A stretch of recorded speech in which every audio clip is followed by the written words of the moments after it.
不行，这样下去幽灵猫里。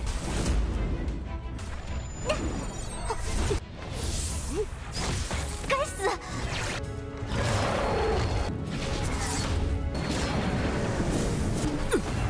刀附身术，万灵咒，血破坏我的计划，我要你毁了，你完蛋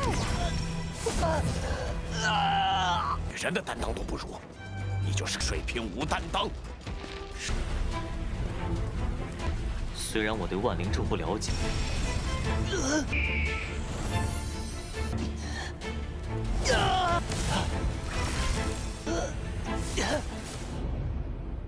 Halo guys, welcome back to KD Universe. Kita bakal melanjutkan salah satu tonghua mantap Sang Raja Beruang alias Five Elements God of War Wuxing Chanshan.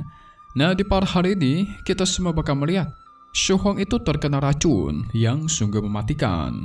Dia mencoba melindungi kolam suci guys, tapi terkena imbas dari racun. Bisa selamat ataukah tidakkah dia? So mari kita review sedikit dulu buat part kemarin, di mana kita semua sudah melihat Shu Huang sampai ke kota Xuanwu.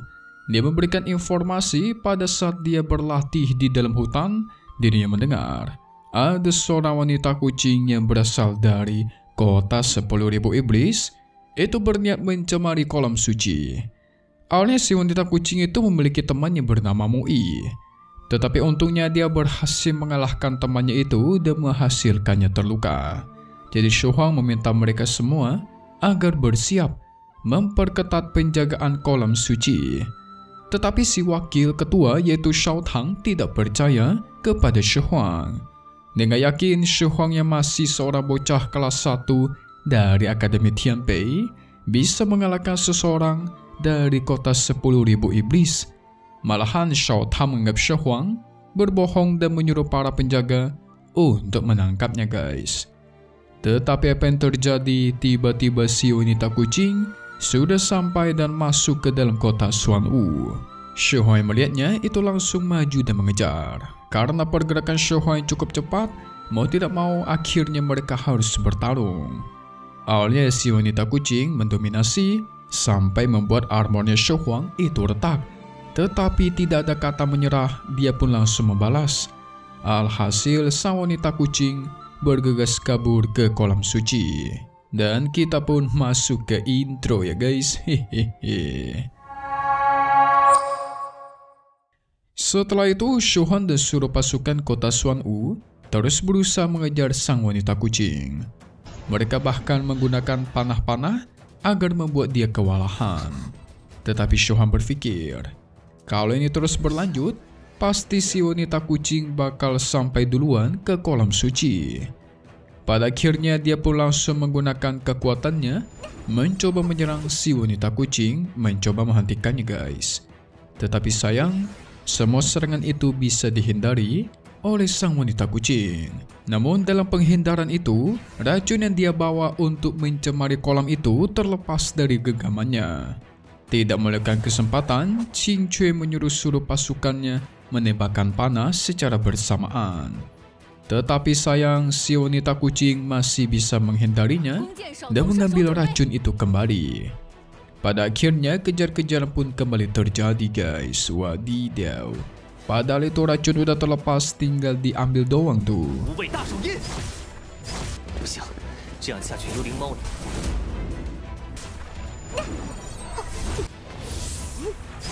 Singkat cerita, Shu Huang mengejar sang wanita kucing sampai ke pegunungan Tongtian, yaitu tempat kolam suci berada. Si wanita kucing segera maju dan melemparkan racunnya ke arah kolam, membuat semua orang auto panik. Shu Huang menyaksikan itu segera mengambil racunnya. Untungnya dia masih berhasil guys, menepis racun itu menjauh dari kolam suci, membuat sang wanita kucing auto kesal dan langsung menyerang Shu Huang.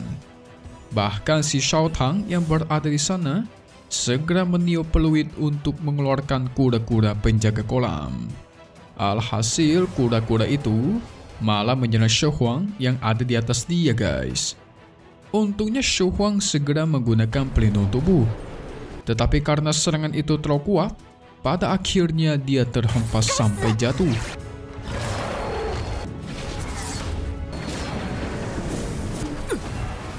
Shu Huang merasakan pusing sungguh luar biasa karena dia jatuh dari ketinggian yang cukup tinggi. Tetapi dia menenangkan sang Raja Serigala yang ada di sebelahnya.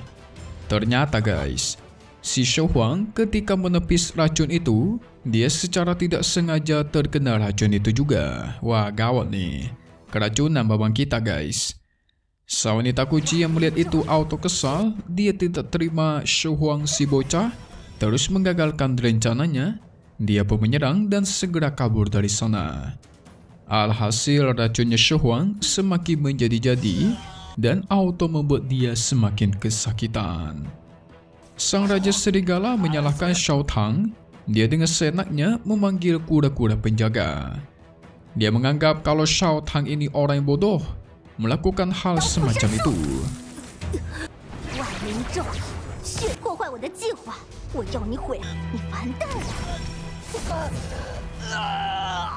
Tetapi Shao Tang menjelaskan tujuan dia hanya ingin melindungi kolam suci dari pencemaran. Tapi tetap saja guys, si Raja Serigala kesal bukan main. Ingin menghabisinya bahkan langsung menyerang. Untungnya si Qing Cui menghentikan mereka karena Shu Huang harus diselamatkan terlebih dahulu. Sang Raja Serigala masih terpacu emosi soalnya teknik yang digunakan wanita kucing adalah mantra darah semua roh. Jadi tidak ada teknik lain untuk membatalkannya guys. Shao Tang auto terkejut. Kalau begitu berarti sedari awal si wanita kucing memang berniat mengubah Shu Huang menjadi budak iblisnya guys. Dia pun menyarankan agar menghabisi Shu Huang sekarang juga sebelum dia dikendalikan.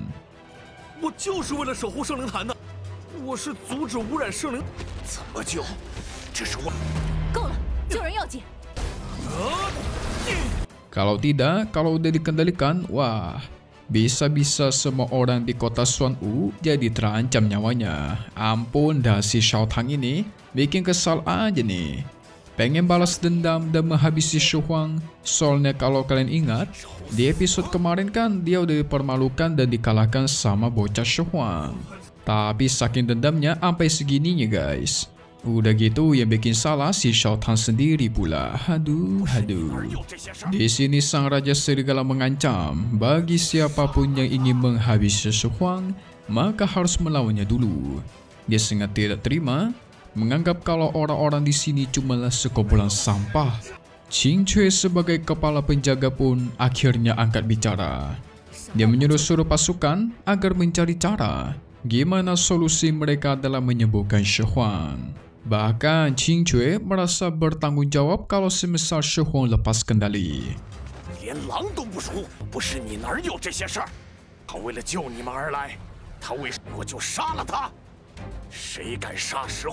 Sementara Shu Huang kesakitan, berusaha menenangkan sang Raja Serigala agar tidak gegabah.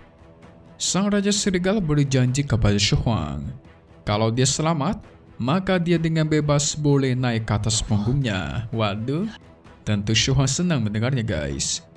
Bahkan sang Raja Serigala bakal menepati janjinya karena dia tidak bodoh seperti si Shao Tang. Alhasil Shu Huang meminta Qing Cui untuk menyediakan sebuah tenda peristirahatan karena dia bakal mencoba menghancurkan mantra ini seorang diri. Awalnya Qing Cui nggak percaya guys, apalagi Shao Tang ya kan, mana mungkin mantra seperti itu bisa dihancurkan. Tapi karena sudah tidak ada jalan lain, mereka mau tidak mau pun menepati janjinya.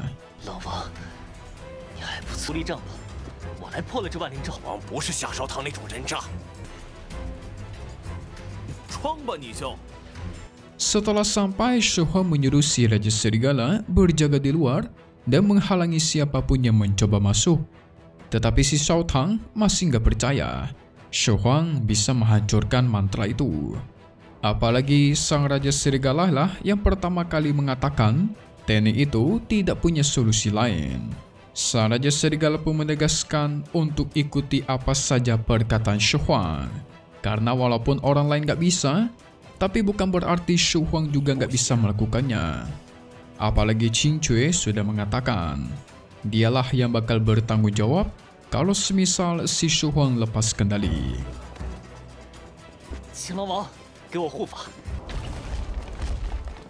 石皇说有办法就是有办法。你之前也说了无解的。 Bahkan si Raja Serigala meledek Shao Tang.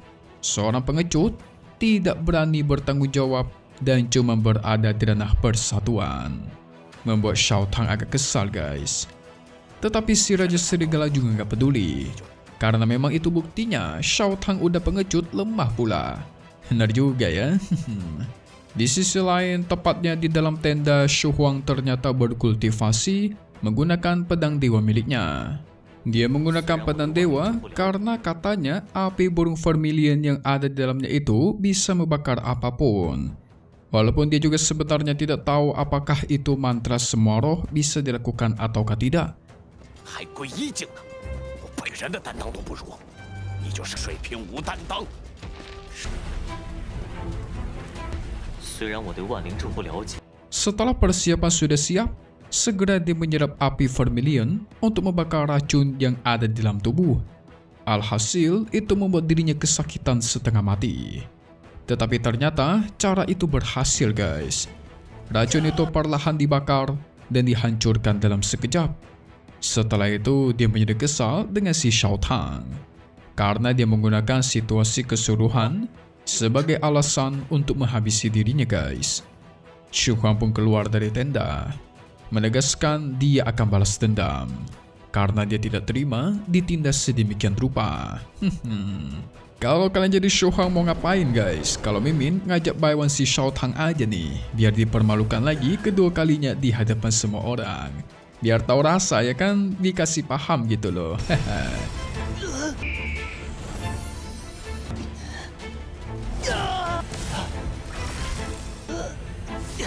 Kita bakal tunggu lagi di part 44 ya guys, Wusing Chanshan. Di hari biasa, subscribe lagi nanti buat tonton selanjutnya dan pastinya cuma di sini. Thank you buat guys sudah nonton dan selalu support channel Mimin. Semoga kalian semua sehat selalu. Mimin pamit undur diri dulu. Kita bakal ketemu lagi di video-video selanjutnya. Oke kalau gitu, see you guys.